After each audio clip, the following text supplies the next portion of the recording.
خطبنا رسول الله صلى الله عليه وسلم في آخر يوم من شعبان فقال يا أيها الناس قد أظلكم شهر عظيم شهر مبارك شهر فيه ليلة خير من 1000 شهر جعل الله صيامه فريضة وقيام ليلة تطوعا صدق الله العظيم وصدق رسوله النبي الكريم ونحن على ذلك من الشاهدين والشاكرين. دا روایت سلمان فرسی رضی اللہ تعالی عنہ دا اگر فرمائی خطبنا رسول اللہ صلی اللہ علیہ وسلم فی آخر یوم من شعبان رمضان نمبر کی کم امیاش دی وقت شعبانی لگی دی شعبان پا آخر کی نبی علیہ السلام صحابہ کرام را جمع کرلو و مکتے و خطبہ را کرلا یا دا جمعی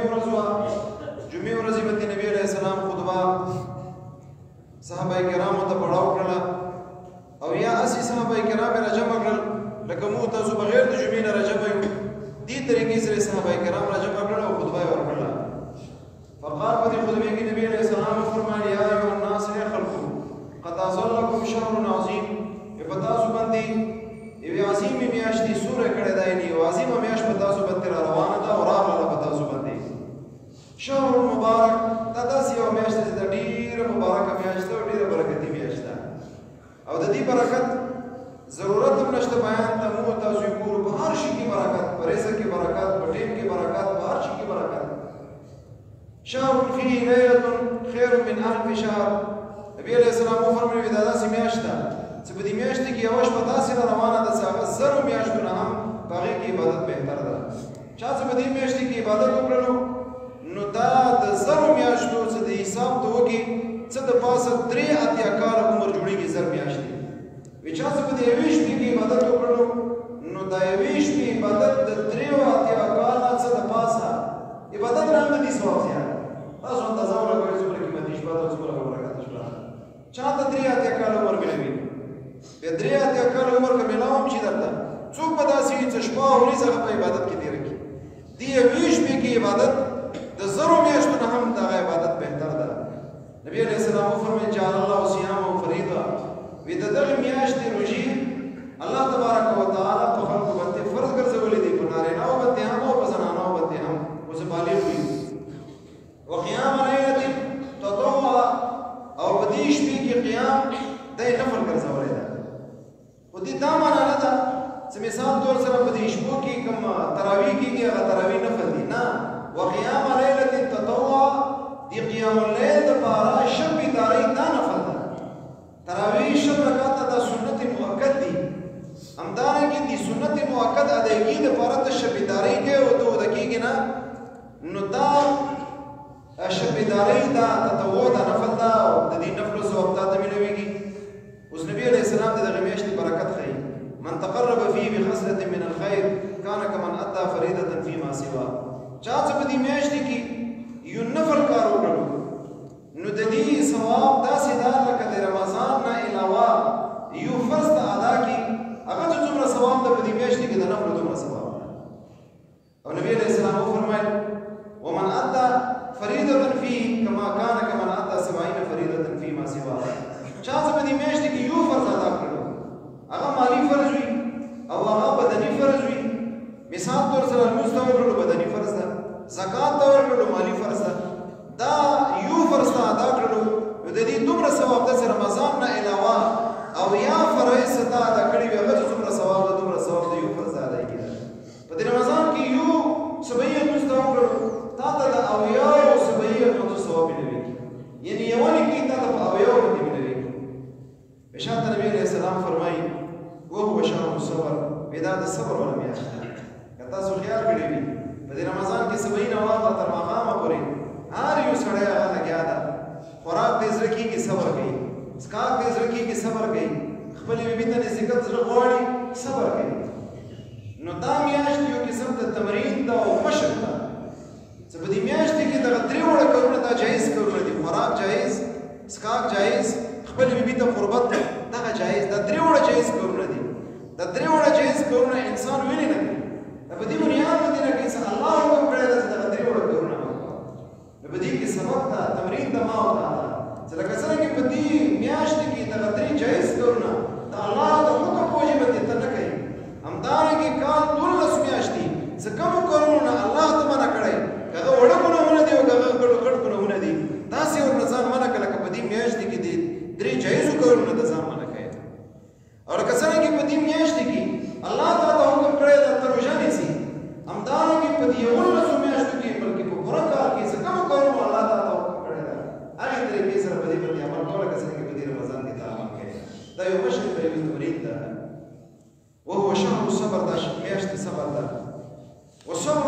والجنه. او په دې میاشت کې کوم صبر نه کوي، خوراک نه کوي، اسکاک نه کوي، خپل بیبي ته نه نږدې کېږي، همدارنګه ګناهونو نه ځان ساتي او ښې طریقې سره عمل کوي په نیکو کارونو باندې، نو نبی علیه السلام فرمایي والصبر ثواب والجنه. دا کوم صبر ته کوي دې بدلا او دې ثواب جنت الله وتا ته جنت درکوي. بیا نبی علیه السلام فرمایي وشهر المواسات، دا میاشت د غمخوارۍ والا میاشت ده. کوم سړی داسې وي چې هغه په مصیبت کې گرفتار وي، په یو فکر کې وي، په یو غم کې گرفتار وي، پریشانۍ کې گرفتار وي، دا میاشت داسې میاشت ده چې په دې کې ته به کوشش دا کوي چې د بل مسلمان کومه پریشانۍ ده، کوم غم ده، غمخوارۍ وکړه، غمرازۍ ورسره وکړه، هغه غم راواخله په خپل ځان باندې او هغه یې راواخله او هغه غم ښې طریقې سره حل کړه. دې د شهر المواسات کې دي. قرآن او حدیث باندې نظر واچوي، کوم کس د حدیث پړوي، قرآن ترجمه کوي، نو هغه ته دا اندازه ښې طریقې سره کېږي د ټول قرآن او حدیث باندې طاهرانه نظر څه واچوي، هغې نه یوه خبره تا ته ډېر ښې طریقې سره معلومېږي. هغه دا ده چې الله تبارک وتعالی په دې باندې زیات خوشحالېږي چې د الله بنده سره ته خیر ښېګړه وکړې او هغه زه ته خوشحالۍ ته ورسوې، او په دې باندې الله زیات خفه کېږي چې الله په بندګانو کې یو بنده ته ته تکلیف ور ورسوې، هغه زړه غمجن کړې او هغه زړه ته درد ور ورسوې، په دې باندې الله ځان خفه کېږي. عبدالله بن مبارک صاحب یو جلیل القدر روي تیر شوی دا، یو لوی عالم پایه والا عالم تیر شوی دا، حج ته لاړلو. حج کې چې کله عرفات نه فارغ شولو واپس مینا ته راغللو، یو ویلي څملستلو خوب ګوري، وي زه ودیم دوه کسان راغلل، یو خپو ته ودرېدل، یو سر ته ودرېدل. نو د خپو والا سر نه تپوس کوي څومره خلک حج ته راغلي دي؟ سر والا ورته جواب کوي شپږ لکه خلک حج ته راغلي دي. بیا د خپو والا ورته تپوس کوي سر والا نه چې الله تبارک وتعالی دې حاجیانو سره څه معامله وکړه؟ حجونه یې ورته قبول کړو که قبول یې نه کړو؟ د سر والا ورته وویل وی نه الله تبارک وتعالی د یو کس هم حج قبول نه کړو. الله اکبر. بیا ورنه تپوس کوي په دې شپږو لکو خلکو کې د یوه سړي حج هم الله قبول نه کړلو؟ وی او په دې شپږو لکو خلکو کې د یوه سړي حج هم الله قبول نه کړلو. بیا دا سر والا کومه ملایکه دغه کسو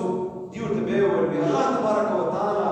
د یو سړي په وجه باندې د شپږو لکو غیر مقبوله حجونه هغه مقبول وګرځول. نو د خپل او د تپوس کې د کوم سړي د کوم کس په وجه باندې الله تبارک وتعالی د شپږ لکه غیر مقبوله حجونه مقبول وګرځول، دا سړی حج ته راغلی دی او که نه دی راغلی؟ وایي نه ته حج ته نه دی راغلی. د خپل او د تپوس کې وي دې معلومات څه کولی شم دا څوک ته او څوک نه ده؟ او دا خو فلنکۍ علاقې والا ده او فلنکي محلې کې کور ده او دا یې نامه ده. خبرې عبدالله بن مبارک صاحب واورېدلې، ډېر زیات پریشان شولو چې خدای دا څرنګه سړی ده چې د دې یو عمل په وجه باندې الله تبارک وتعالی د شپږو لکو غیر مقبوله حجونه مقبول وګرځول. حج نه یې ځان فارغ کړلو، فورا خپلې علاقې ته روان شو، کور ته نه مغې علاقې ته روان شولو چې کومه علاقه او دې خوب کې کتلي وه دغه سړی چې دې معلومات څه وکړم د کوم یو عمل د هغې په وجه باندې الله تبارک وتعالی دومره لوی احسان په دې امت باندې وکړلو، حاجیانو باندې وکړلو. عبدالله بن مبارک صاحب فرمایي زه راغلم هغې علاقې ته تپوس هغې محلې ته ورسېدم، خیر دې سړي ته زه ورسېدلم، ما ته فلانکی وې بلکل زه فلانکی یم، وایي تا ته زه د الله واسطه در کوم، تا نه زه تپوس کوم ما ته به صحیح صحیح جواب راکوې. وایي څه خبره ده؟ وایي ما داسې طریقې سره خوب کتلی او خوب کې مې دوه کسانو کتل او ټول رویداد یې ورته بیان کړل. وایي تا ته زه د الله واسطه در کوم، ته به ما ته خپل عمل ښایې، وایي ته کوم یو داسې عمل د هغې په وجې باندې الله د شپږ لکه غیر مقبول حجونه مقبول وګرځول. نو هغه سترګو کې اوښکې راغللې او په نمناکو سترګو باندې خبره وکړله، وایي دا خبره خو ما چا ته نه ده کړې خو تا ته یې کوم. وایي یو زه غریب سړی یم، ما بیبي ډېر په فقر و فاقې کې موږ زندګۍ تېروو، خو ما ته زوی یوه تمنا وه چې هغه به کله ورځ وي چې زه د حرمینو شریفینو زیارت وکړم. ما ته بیبي کومه تمنا وه. بیبي ما ته وویل خیر دی زه به کور کې ګزاره کوم، کله به خورو کله به نه خورو، پیسې به جمع کوو کله به ګټې چې د حرمینو شریفینو زیارت دواړه په یو ځای باندې وکړو. وایي زه لګیا یم دومره کلونه پیسې به جمع کولې تر دې حده پورې چې دومره جمع پونجي وشوله، دومره پیسې ما سره راجمع شولې چې زه ما بیبي په هغې باندې حج کولی شوله. وایي سبا باندې مو صادره برابره کړله، هر شی برابر کړلو، سبا باندې کور نه مونږ وتو سفر د حج لپاره. په دې دوران کې زموږ په ګاونډ کې یوه زنانه وه، کونډه وه، هغې په کور کې غوښه پخه شوله. ظاهره خبره ده وړه وړه غربت وله کورونه، نو دا غوښې کوم بوی و هغه زموږ کور کې بچیو هغه محسوس کړلو. بچی ویل زما ته وخوره، زموږ کور کې غوښه پخلې نه وه. نو ګاونډ ته زه ورغلم، خپلې ما بیبي ورغله ګاونډۍ ته، هغې نه یې تپوس وکړلو، وایي تا غوښه پخلې ده؟ بلکل پخلې ده. ما بچی ژاړي، الله ورته هدایت وکړو، لکه د پلیټ کې لکه غوښه راکړه. هغې ښځې جواب وکړلو، وایي دا کومه غوښه ده؟ دا ما دپاره جایز او تا دپاره جایز نه دی تاسو دپاره جایز دی دا مسله کې غوښه وي زما دپاره جایز او تا دپاره جایز نه هغې ورته ویلو اصل کې کیسه دا ده څه ما خاوند وفات ته زه کونډ یم ما ته دغه یتیمانان دغه بچي هغه پاتې دي زموږ په کور کې دومره څه نه و څه ما خو پرېږده زه خپلو بچیو ته ما څه وکړي زه په دې دروازې کې ما سر ښکاره کړو ډېران ته مې سترګې وغړولې هغه ځای کې مې څه وکتل یو چرګ و هغه مردار په دې ډران باندې چا غورځولی و ما بچي ته وویل لاړه چې هغه چرګ راواخله چرګ مو راواخیستل هغه مردار چرګ ښایسته طریقې سره صفا کړلو او وینځلو هغې نه بعد بیا پوخ کړلو قرآن کې الله تبارک وتعالی فرمایلي دي فمن یضر غیر باغ ولا عاد فلا اثم علیه وي کوم سړی لاچاره وي او خوراک ته ورته څه نه مېلوېږي مجبوره وي نو په هغه وخت کې دې ته مردار خوړل هم جایز دي نو ما د ضرورت په بنا باندې دغه مردار راخیستې وه او خپلو بچیو باندې هم خورم او خپله هم خورم ځکه زموږ کور کې څه شته نه ما بیبي همداسې راغله سترګو نه اوښکې بهېدلې ما ورته بیبي خیر خو دا ګاونډي ته څه خبره وکړله څه هغې د وجې نه تا سترګو نه اوښکې بهېږي وي ما الله رضا دپاره زه درته یو سوال کوم زه حج ته نه ځم ما وله کومه حصه ده ما ته خپلې پیسې راکړه مسله څه مسله ده موږ په ګاونډ کې به یوه ښځه وي او هغه یتیمانان به وي هغوی ته به خوراک دومره څه نه وي حلال څه هغه خپلې خېټې ته به چې هغه به مردارې خوري او زه بیا حج کوم کله هم څه حج نه کوم بیبي څه کله دا خبره وکړله ما وایي وکي خبره ده مو حج ضرورت نشته څومره پیسې ټولې پیسې بیبي ته ورکړلې وي دي دغه کومه کونډه دي کونډې ته دغه پیسې ورکړي په دې باندې خپله ضرورت پوره کوه آینده کې هم څه کله هم تا ته ضرورت شي ما ته ته یې وویل چاله تا ضرورت څه په ښې طریقې سره پوره کوم عبدالله بن مبارک صاحب ورته وویل ما ته قسم په الله باندې وي د دغې عمل په وجه باندې چې تا حج پرېښودلو او تا د یو یتیم یوې د کونډې او د یتیمانانو خیال وساتلو الله تبارک وتعالی په خپلو عبادو کې څه چا ایوب باندې ترس وکړو په دې باندې دومره خوشحالېږي چې په دې باندې بل څه منې الله تبارک وتعالی به دومره نه خوشحالېږي همدا داسې عمل دا او دا عمل د دې لایق ده چې الله تبارک وتعالی د شپږو لکو غیر مقبول حجونه یې مقبول حجونه باندې بدل کړه نبي علیه السلام ما ورته فرمایي دا شهر دا میاشت د غمخوارۍ ولا میاشت ده آس پاس په ګاونډ کې سترګې وغړوه ما ورته الله تبارک وتعالی عقل هم راکړې ده پوهه هم راکړې ده غریبان هم ورته خپل کلي کې معلوم دي قوم کې معلوم دي څوک غریبان دي څوک دا میاشت ما ورته ترغیب د دې خبرې راکوي څه غمخوارۍ ما ورته وکړو کم فقیر وي کم یتیم وي کم کونډه وي څوک څه قرضو کې ډوب وي چا څه پریشانۍ وي نبي علیه السلام عایشه رضی الله تعالی عنها فرمایي کلما دخل رمضان چې کله رمضان مبارک میاشت داخله شوله نبي علیه السلام شد میزره وي دغه ملا مې وتړله ملا مې څه لپاره وتړله ملا مې دې لپاره وتړله داسې مدینې منورې کې به ګرځېدو یتیم همدارنګې مسکین کلاش څومره هم غریبانو یوه یوه کور ته به ورغللو هغه کوم ضروريات یې پوره کړل چا سره راشن کم یې و هغه ورته پوره کړل چا سره پیسې به ورته ورکړلې چا د علاج ضرورت و د علاج بندوبست به وکړلو دې طریقې سره اولنۍ کار عایشه رضی الله تعالی عنها فرمایي نبي علیه السلام د فقراو او مساکینو خیال وساتلو او دویم وایي قضا اغله شپې به زه کله راوچت شولو خپلې بیبیانو ته دروازه مې وټکوله عایشه اوچته شه دا د خوبونو ولا شپې نه دي دا د عبادت ولا شپې دي حفصه اوچته شه دا د خوبونو ولا شپې نه دي دا د عبادت ولا شپې دي هکذا ام سلمى څومره بیبیانې وي یوې بیبي د دروازه پرې ټکولی وه راوچته شه دا د خوبونو ولا شپې نه دي لکه ما او تا په دې الله الحق کې په لیانې کې تېرو دا د دې شیانو ولا شپې نه دي دا د عبادت ولا شپې دي او دریم کار به نبي علیه السلام واحیا لیلا نبي علیه السلام په غونډه شپه رڼا کله به یې عبادت کولو نبي علیه السلام فرمایي شهر المواسات دا میاشت د مواسات د غمخوارۍ ولا ده شهر یزاد فيه رزق المؤمن دا داسې یو میاشت ده په دې کې مؤمن رزق هغه زیاتولی کېږي من فطر فيه صائما كان له مغفرة لذنوبه دا نبي علیه السلام تفصیل ذکر کوي او ټیم هم پوره ده انشاءالله ما واقع کوم حدیث هغه به سبا ووایي الله تبارک وتعالی زموږ تاسو ټولو ته په دې باندې عمل نصیب کړي واخر دعوانا الحمدلله رب العالمین اخلاص سره دعا وکړئ الله دا څه مو دې قبول منظور کړي الله په دې میاشت کې هغه اعمالو توفیق مو تر نصیب کړي چې هغه باندې ترازه کېږي هغه اعمالو نه مو دې الله څخه باندې ترازه کېږي الله د رمضان کوم انوارات او برکات مو تاسو ټول تر نصیب کړي لوی خدای دې مبارک میاشت دې برکت سره الله ته په دې باندې گواش زغه جوړې کو تا ته ولې دي تا نه علاوه رب پنيشتا تا نه علاوه بل منجاي پنيشتا لوی خدای مو ګناهونه معاف کړي الله صغیرو کبیره ګناهونه معاف کړي مولدینو ګناهونه معاف کړي واساتذو ګناهونه معاف کړي